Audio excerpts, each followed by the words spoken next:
Good afternoon, guys. How are you? I hope you all will be fine. This is Avinash Manikpuri and welcome to my YouTube classes. And now आज हम देखेंगे class 8th का social science MP board chapter 4 national integration एक lecture में। ठीक है, short में हम समझने की कोशिश करेंगे इस चैप्टर का मतलब। सबसे पहले आप देखिए नेशनल इंटीग्रेशन, जिसका मतलब होता है बेटा राष्ट्रीय एकीकरण। ठीक है, राष्ट्रीय एकीकरण। अब ये एकीकरण डिफरेंट टाइप से हो सकता है। ठीक है, राष्ट्रीय एकीकरण डिफरेंट टाइप से हो सकता है। तो सबसे पहले आप अपनी बुक के पेज नंबर 34 पर देखेंगे, जहां पर लेट अस लर्न है। ठीक है, हम वहां से स्टार्ट करते हैं। लेट अस लर्न, जहां पर लिखा है व्हाट इज नेशनल इंटीग्रेशन, यानी कहने का मतलब हम इस चैप्टर पर वो चीज़ सीखेंगे कि जो यहाँ पर दिया हुआ है। सबसे पहले हम ये समझेंगे कि नेशनल इंटीग्रेशन एक्चुअल में है क्या, एंड सेकेंड हम देखेंगे what are the supporting constituents of national integration, कि नेशनल इंटीग्रेशन के सपोर्टिंग कॉन्स्टिट्यूएंट कौन कौन से हैं, यानी ऐसे कौन कौन से प्रमोशनल फोर्सेस हैं जिनकी वजह से नेशनल इंटीग्रेशन हमारे यहाँ पर बढ़ सकता है। एंड नेक्स्ट जो हम देखेंगे वो होगा what are the impending factors of national integration. Impending का मतलब होता है बाधक। ठीक है, कि ऐसे कौन कौन से फैक्टर्स हैं जो नेशनल इंटीग्रेशन को बढ़ने से रोकते हैं। तो सबसे पहले जनरलाइज करते हैं इस चैप्टर को कि बेसिकली नेशनल इंटीग्रेशन का मतलब क्या है। कि नेशनल इंटीग्रेशन जो है is the base of the existence of any nation, कि बेसिकली कि नेशनल इंटीग्रेशन किसी भी नेशन के एग्जिस्टेंस का बेस होता है। यदि किसी नेशन में नेशनल इंटीग्रेशन नहीं है, ठीक है, तो उसका एग्जिस्टेंस मायने नहीं रखता। ठीक है, अब देखिए यहाँ लिखा है कि to understand the meaning of national integration it is necessary to understand the term national. ठीक है, नेशन, बेसिकली नेशन क्या होता है, नेशन किसी भी स्टेट का सिनोनिम्स नहीं हो सकता। कि नेशन को आप समझिए तो नेशन लिखा है it is not a caste either, कि नेशन ना कोई जाति है ना कोई सिनोनिम्स है। ठीक है, यहाँ लिखा है कि generally the nation represent the collective political culture and geographical feeling of people residing in a certain portion of land. कि नेशनल इंटीग्रेशन का मतलब ये होता है कि डिफरेंट टाइप के पॉलिटिकल हो, कल्चर हो, यानी डिफरेंट टाइप के लोग जब एक साथ कलेक्ट होकर किसी कंट्री पर रह रहे हैं, ठीक है, तो वो कहलाता है नेशनल इंटीग्रेशन। ठीक, thus the nation is just an abstract entity and national integration is the necessary condition for its existence। कि ये नेशनल इंटीग्रेशन जो है एक नेसेसरी कंडीशन है, ठीक है, किसी भी नेशन को एग्जिस्ट करने के लिए। ठीक, यानी उस देश पे यदि हम देखें तो डिफरेंट टाइप के कास्ट के लोग, डिफरेंट रिलीजन के लोग, डिफरेंट पॉलिटिकल व्यूज़ के लोग, डिफरेंट कल्चर ट्रेडिशन कस्टम्स के लोग यदि वहाँ रह रहे हैं तो वो आपका नेशनल इंटीग्रेशन कहलाता है। ठीक है, अब यहाँ पर नेक्स्ट जो टॉपिक है आपका वो है व्हाट इज नेशनल इंटीग्रेशन। कि बेसिकली नेशनल इंटीग्रेशन है क्या। हम इसके डेफिनेशन पर यदि आएँ तो देखेंगे, ध्यान से सुनेंगे इसको। The feeling of oneness irrespective of caste, creed, region, language and mutual understanding among the citizens of a nation is national integration. ठीक है, कि नेशनल इंटीग्रेशन की एक सर्टिफाइड डेफिनेशन है कि फीलिंग ऑफ वननेस, वननेस का मतलब एकता की भावना यदि आपके अंदर है। ठीक है, आप किसी भी कास्ट के हो, किसी भी क्रीड से हो, क्रीड का मतलब होता है पंथ। ठीक है, किसी भी कास्ट से हो, किसी भी जाति से हो, किसी भी रीजन से हो, कोई किसी भी लैंग्वेज को यदि आप बोलते हो, ठीक है, लेकिन आप लोगों के बीच में एक म्यूचुअल अंडरस्टैंडिंग है, सभी लोग एक दूसरे की भावनाओं को समझते हैं, रिस्पेक्ट करते हैं, दैट्स मीन्स ये नेशनल इंटीग्रेशन कहलाता है। ठीक है, तो ये छोटा सा डेफिनेशन है जो आपको इस टॉपिक पर कवर करना है। सेकंड नंबर पर आएंगे जहां पर है हिस्टोरिकल बैकग्राउंड। हिस्टोरिकल बैकग्राउंड का मतलब कि क्या हिस्टोरिकल बैकग्राउंड रहा है हमारे यहाँ पर नेशनल इंटीग्रेशन का। तो आपके बुक के पेज नंबर 34 पर ही देखेंगे जहाँ लिखा है कि national integration was never a problem in ancient India. कि एंशिएंट इंडिया की यदि हम बात करें, यानी प्राचीन भारत की बात करें, तो नेशनल इंटीग्रेशन कोई प्रॉब्लम नहीं रही है हमारे लिए। हम बहुत अच्छे से हिंदू, मुस्लिम, सिख, ईसाई जितने भी लोग थे बहुत अच्छे से यहाँ पर रहते थे। ठीक है, people belonging to different countries and region came to India in the past. कि डिफरेंट कंट्रीज के लोग, ठीक है, पास्ट में इंडिया आते थे। And now most of them choose India is their home. और बहुत सारे लोग उनमें से क्या थे कि इंडिया के अंदर ही रुक जाते थे, इंडिया को अपना होम समझ लेते थे। And they stayed on and become a part and parcel of Indian culture and society. कि यहाँ पर रह के इंडियन कल्चर के, इंडियन सोसाइटी का एक पार्ट बन जाते थे। They mingled here and there language, custom, religion and culture gradually became a part of India. ठीक है, उनकी लैंग्वेज, उनका कल्चर धीरे धीरे करके वो इंडिया के अकॉर्डिंग अपने आप को अडॉप्ट कर लेते थे। तो नेशनल इंटीग्रेशन पास्ट में हमारे लिए कोई भी प्रॉब्लम क्रिएट नहीं कर रही थी।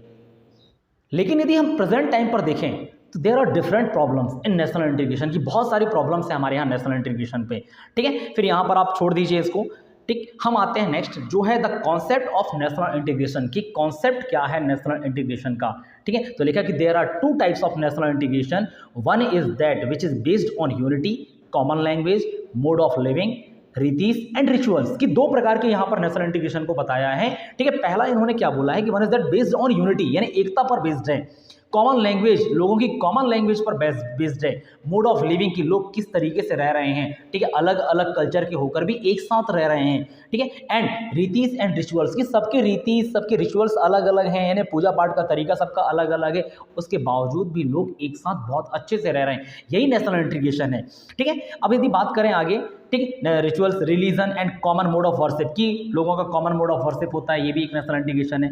And the other type of national unity is unity in diversity की, अलग टाइप जो है वो यूनिटी इन डाइवर्सिटी है कि सबका मोड ऑफ वर्शिप, सबका लिविंग स्टैंडर्ड, सबका लिविंग रहने का जो तरीका है अलग अलग होने के बाद भी सब एक साथ बहुत अच्छे से रहते हैं, इसलिए इंडिया को क्या बोला जाता है कि यूनिटी इन डाइवर्सिटी है यहाँ पर, कि लोग अलग अलग क्षेत्र से बिलोंग करने के बाद भी एक साथ मिलकर रह रहे हैं, ठीक है।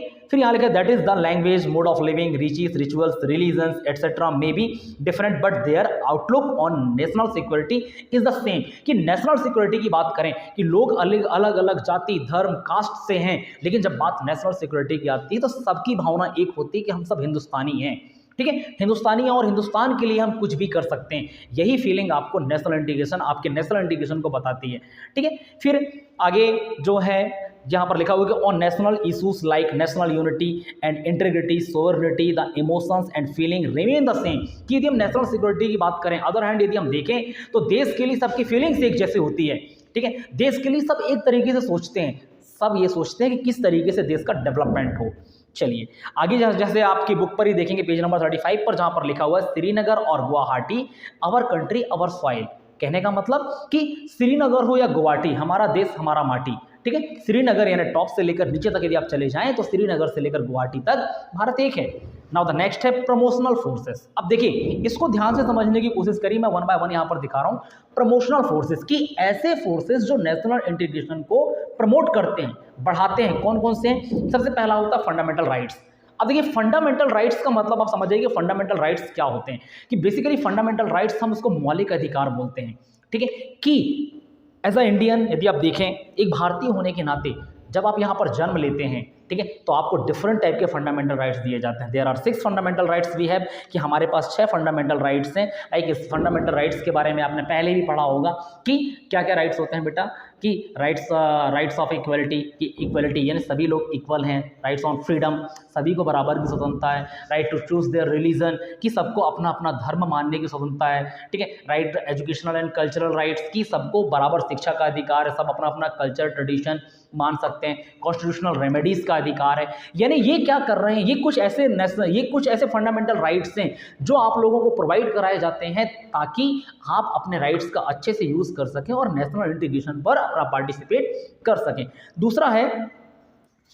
दूसरी यदि बात करें तो फंडामेंटल ड्यूटीज़। अब there are 11 fundamental duties we have, कि हमारे पास कुछ फंडामेंटल ड्यूटीज़ हैं, जैसे यहाँ लिखा है कि fundamental duties have been also been mentioned in the constitution, की कॉन्स्टिट्यूशन में इसको मेंशन किया गया है, ठीक है। फंडामेंटल ड्यूटीज़ क्या होता है? Every citizen should conscious and ready to serve the nation and uphold the integrity and unity of India, कि सभी लोगों का क्या धर्म बनता है? सभी लोगों का धर्म ये बनता है कि वो अपने देश के लिए सेवा करें, ठीक है, देश के बारे में सोचें, देश की यूनिटी और इंटीग्रिटी कैसे बनाई जाए ये सोचें। इसके लिए डिफरेंट फंडामेंटल ड्यूटीज़ हैं, लाइक हमको राष्ट्रगान का सम्मान करना चाहिए, ठीक है, इस टाइप से कुछ फंडामेंटल ड्यूटीज़ हैं।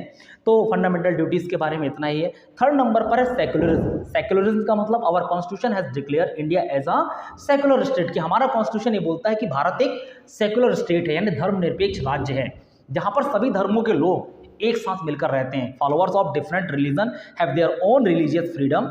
The government does not discriminate against any religion, की गवर्नमेंट किसी भी रिलीजन के साथ किसी भी प्रकार से डिस्क्रिमिनेशन नहीं करता है।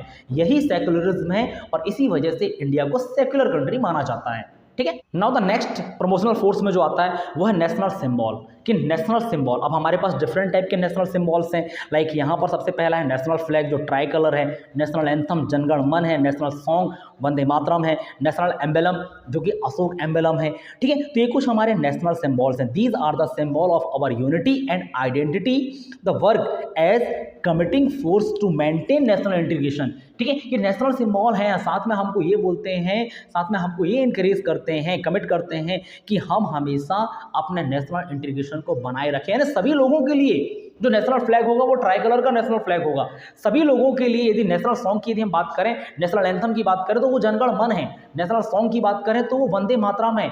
ठीक है, तो ये नेशनल इंटीग्रिटी को बढ़ाने वाले सिंबल्स हैं। नाउ द 5th नंबर पर आता है टूरिज्म एंड नेशनल इंटीग्रेशन। ठीक है, टूरिज्म, अब देखिए टूरिज्म यानी पर्यटक जो होते हैं जो बाहर की कंट्री से भारत पर आते हैं घूमने के लिए, तो यहाँ पर है कि tourism right from the beginning has been the most important factor for the national integration. कि टूरिज्म को मोस्ट इंपॉर्टेंट फैक्टर माना है नेशनल इंटीग्रेशन के लिए। कि tourism help in developing a sense of unity and offers opportunity to know our vast country, tourism being us closer. कि tourism क्या कर रहा है कि जब बाहर के लोग हमारी कंट्री को देखने आते हैं, हमारी कंट्री के बारे में जानने की कोशिश करते हैं, ठीक है, तो इससे क्या होता है, हमारी यूनिटी का पता चलता है, हमारी डाइवर्सिटी का पता चलता है। कैसे? ठीक है, लिखा कि effort opportunity to know our vast country, कि एक अपॉर्चुनिटी मिलती है लोगों को हमारे वास्ट कंट्री के बारे में जानने के लिए। ठीक, people know and understand the characteristics and problem of each other and it's build common feeling and outlook among them. Tourism is also helpful is knowing the development in culture, economy and industry and also the new dimension of progress in the country. ठीक है, कि जब अलग अलग countries के लोग, अलग अलग लैंग्वेज भाषा के लोग जब बोलने आते हैं, ठीक है, फिर जब वो यहाँ पर आते हैं, हम जैसे लोगों से मिलते हैं, एक कोऑर्डिनेशन सेट करते हैं। ठीक है, कोऑर्डिनेशन सेट करने के बाद बोलते हैं ना अतिथि देवो भव। ठीक है, भारत सरकार का एक कार्यक्रम भी निकला था कि बाहर से जो अतिथि आते हैं उनको देव मानिए। ठीक है, उनकी अच्छे से खातिरदारी कीजिए, उनको किसी भी प्रकार की यहाँ पर कोई प्रॉब्लम ना हो। तो इस तरीके से क्या होता है, उनके समझ में ये आता है कि इस तरीके से हम नेशनल इंटीग्रेशन की भावना को स्प्रेड कर सकते हैं। नाउ द लास्ट नंबर पर है डिसरप्टिव फोर्सेस। डिसरप्टिव फोर्सेस का मतलब कि ऐसे फोर्सेस जो कि नेशनल इंटीग्रेशन को कम करते हैं। इस पर कम्युनलिज्म, कम्युनलिज्म का मतलब होता है बेटा सांप्रदायिकता। कि बेसिकली क्या है कि the word communalism has organised from community, कि कम्युनिटी एक समुदाय से लिया गया है इस वर्ड को, कि हम अपने समुदाय को श्रेष्ठ ना माने, भारत के अंदर रहने वाले सभी समुदाय अपने आप में श्रेष्ठ हैं। ठीक है, communalism means feeling of superiority for one community, कि ये सुपीरियरिटी बताता है कि हम सिर्फ एक ही कंट्री, एक ही कम्युनिटी की तरफ फेथ में चल रहे हैं, एक ही कंट्री को फेथ कर रहे हैं, विश्वास कर रहे हैं। तो उससे क्या होता है कि हमारा जो डिवोर्सन है वो एक ही तरफ चला जाता है और दूसरी कम्युनिटी के लोगों को हम कमतर आंकने लगते हैं, और इस वजह से क्या होता है, नेशनल इंटीग्रेशन जो है वो डिसरप्ट होता है, नुकसान होता है उसको। ठीक है, it's faith and that of inferiority for the other and to keep the interest of community above national interest. ऐसी कंडीशन पर क्या होता है, हम अपनी कम्युनिटी के इंटरेस्ट को नेशनल इंटरेस्ट से ऊपर रखने लगते हैं, और ये भी एक बहुत बड़ी प्रॉब्लम है नेशनल इंटीग्रेशन के लिए। सेकेंड नंबर पर आता है लिंग्विज्म। लिंग्विज्म का मतलब होता है बेटा भाषावाद, कि भाषाएं। अब यदि मैं आपको इतिहास बताऊं तो 1954 से आप चले जाइए कि भाषा के नाम पर कितने सारे राज्य अलग हुए। भाषा के नाम पर सबसे पहले अलग होने वाला जो राज्य था वो आंध्र प्रदेश था। देन महाराष्ट्र मराठी भाषाओं के लिए अलग किया गया, गुजरात गुजराती भाषाओं के लिए अलग किया गया। तो अपनी भाषा को सर्वश्रेष्ठ मानना भी नेशनल इंटीग्रेशन के खिलाफ है। तो यहाँ लिखा है कि India is a country of many language and dialects, it is obvious that we love our mother tongue and dialect. ठीक है, कहने का मतलब ये कि भारत में बहुत सारे बोलियां, बहुत सारी भाषाएं बोली जाती हैं। मदर टंग के अलावा भी हमारे पास डिफरेंट टाइप की बोलियां होती हैं। We use in our daily activities, most of the people of a region understand their mother tongue only, therefore regional language is recognised as the official language of the state concern. ठीक है, कि बहुत सारे लोग सिर्फ mother tongue को जानते हैं और वो मांग करते हैं कि स्टेट की जो लैंग्वेज होनी चाहिए, ठीक है, वहाँ की जो ऑफिशियल लैंग्वेज होनी चाहिए वो उनकी मदर टंग होनी चाहिए। It is easier to impart education through mother tongue, और मदर टंग पर एजुकेशन देना भी बहुत ईजी है। ठीक है, use a language for official purpose and for imparting education help it development to many a time social tension brew over the issues of different language. बहुत समय, बहुत मतलब कई बार ऐसा होता है कि लैंग्वेजेस को लेकर मेजर इशूज क्रिएट हो जाते हैं। जैसे मैंने अभी आपको एग्जांपल बताया कि भाषा के नाम पर डिफरेंट टाइप के राज्य अलग हुए थे। तो लिंग्विज्म यानी भाषावाद भी नेशनल इंटीग्रेशन को प्रभावित करने वाला एक कारक है। थर्ड नंबर पर आता है बेटा कास्टिज्म यानी जातिवाद, कि हम यहाँ पर सबसे पहले यदि एंशियंट टाइम पर भी देखें तो वर्ण सिस्टम चला आता था। वर्ण का सिस्टम मतलब 4 प्रकार के वर्ण थे, ब्राह्मण, क्षत्रिय, शूद्र और वैश्य, ठीक है। तो ये भी कास्टिज्म को डिस्क्राइब करता था। लेकिन हम बात करें अभी की स्थिति पर, तो अभी आपको देखने को मिलेगा कि ऊंची जाति के लोग, छोटी जाति के लोग, ठीक है, इस टाइप से लोगों में कास्टिज्म चला आ रहा है और ये भी एक बहुत बड़ी प्रॉब्लम है। तो यहाँ लिखा हुआ है, देखेंगे यहाँ पर कि आवर एंशियंट वर्ण और caste system was based on the occupation of man. Casteism is the big obstacle in the path of national integration, कि पहले जो वर्ण डिसाइड थे, ठीक है, डिस्क्राइब थे, वो क्या था बेटा, वो काम के आधार पर डिसाइड था। लेकिन अब काम के आधार पर नहीं, अब जन्म के आधार पर है, ठीक है। यदि ब्राह्मण के घर में कोई बच्चा जन्म हुआ है तो वो ब्राह्मण ही होगा, क्षत्रिय के यहाँ कोई जन्म हुआ है तो क्षत्रिय ही होगा। पहले ऐसा नहीं होता था। पहले ये होता था कि जो पढ़ लिख कर विद्वान बना उसको ब्राह्मण माना जाता था, जो बड़ा हुआ योद्धा बना उसको क्षत्रिय माना जाता था, ठीक है। तो कास्टिज्म को एक बिग ऑब्स्टिकल बोला है, ठीक है, कि एक बहुत बड़ा रुकावट है। तो यहाँ पर देखिए मेजर डिफेक्ट्स ऑफ कास्टिज्म लिखे हैं, मैं यहाँ पर शो कर रहा हूँ कि caste system divides society into high and low classes, कि सोसाइटी को 2 क्लास में डिवाइड कर देता है, हाई क्लास और लो क्लास। सेकेंड नंबर पर लिखा है कि upper caste exploit the people of lower class, कि अपर कास्ट के जो लोग हैं वो लोअर क्लास के लोगों को एक्सप्लॉइट करने की बात करते हैं। थर्ड नंबर पर है caste differences become more rigid, कि कास्ट का जो डिफरेंसेस है वो बहुत ज़्यादा कठोर है, ठीक है, रिजिड है। Pressure of caste influence politics, कि कास्ट का जो प्रेशर है वो पॉलिटिक्स को इन्फ्लुएंस करता है, ठीक है, कि जाति के आधार पर लोगों से वोट मांगा जाता है। जबकि डेमोक्रेसी में ऐसा नहीं होना चाहिए। डेमोक्रेसी में क्या होना चाहिए, लिटरेट पीपल्स होने चाहिए जो कि अच्छे और बुरे के बीच में डिफ्रेंशिएट कर कर अपना वोट कास्ट करें। नेक्स्ट नंबर पर है caste system creates trouble in the economic progress and unity of the nation, की कास्ट सिस्टम इकोनॉमिक की प्रोग्रेस को ट्रबल कर रहा है और साथ में यूनिटी ऑफ द नेशन भी खतरे में है कास्ट की वजह से। तो अलग अलग लोग थे, यहाँ पर नीचे कुछ नाम दिया है कि social reformers voice concern against racial discrimination and they made effort to remove the evil, इसको एविल माना गया, सोशल एविल कह सकते हो आप इसको, ठीक है। द प्रोमिनेंट रिफॉर्म्स वर, कि जो प्रोमिनेंट रिफॉर्मर्स थे, समाज के सुधारक जो थे, उनमें नाम यहाँ पर संत रामानंद, संत कबीर, चैतन्य महाप्रभु, राजा राम मोहन रॉय, ईश्वर चंद्र विद्यासागर, स्वामी दयानंद सरस्वती, महात्मा गांधी एंड डॉक्टर भीमराव अंबेडकर, ये लोग थे जिन्होंने समाज को सुधारने की कोशिश की, ठीक है। Today with the spread of education, introduction of social reforms, development of science and technology and other factor like growth of industries and urbanisation, caste system has become less rigid, कि आपके डेवलपमेंट के आधार पर, ठीक है, technology बढ़ती जा रही है, साइंस का बढ़ता जा रहा है, एजुकेशन बढ़ता जा रहा है, ठीक है, सोशल रिफॉर्म्स की चीज़ों को इंट्रोड्यूस की जा रही हैं, जिस वजह से क्या हो रहा है, कास्टिज्म धीरे धीरे कम रिजिड होता जा रहा है, ठीक है। नेक्स्ट नंबर पर आता है जो डिस्ट्रप्टिव फोर्सेस है, उसमें आता है टेररिज्म। टेररिज्म का मतलब होता है आतंकवाद, ठीक है, इसके बारे में आप बहुत अच्छे से परिचित हैं कि the world faces grave threat from terrorism, की पूरा दुनिया टेररिज्म के थ्रेट को झेल रहा है, ठीक है। रिसेंटली एग्जांपल यदि आप देखें तो अफगानिस्तान का आप देख सकते हैं कि किस तरह तालिबान ने अफगानिस्तान पर डराकर धमकाकर, ठीक है, कब्जा कर लिया है। And this is a crime against democracy and humanity, कि डेमोक्रेसी के साथ साथ ये ह्यूमनिटी के लिए भी एक क्राइम है। It is a barbarous from carnage this terrorist want to convey their message through fear and terror, कि ये टेररिस्ट क्या होते हैं, टेरर मतलब डर, थ्रो फियर एंड टेरर, कि डराकर अपनी राजनीति करना चाहते हैं, डराकर राज करना चाहते हैं, ठीक है, कि बेसिकली डर, लोगों में डर पैदा किया जाए, डर पैदा करने के बाद अपना राज चलाया जाए, ठीक है। लेकिन ऐसा नहीं होता, यदि हम सब मिलकर मुकाबला करें तो इसको आसानी से हराया जा सकता है।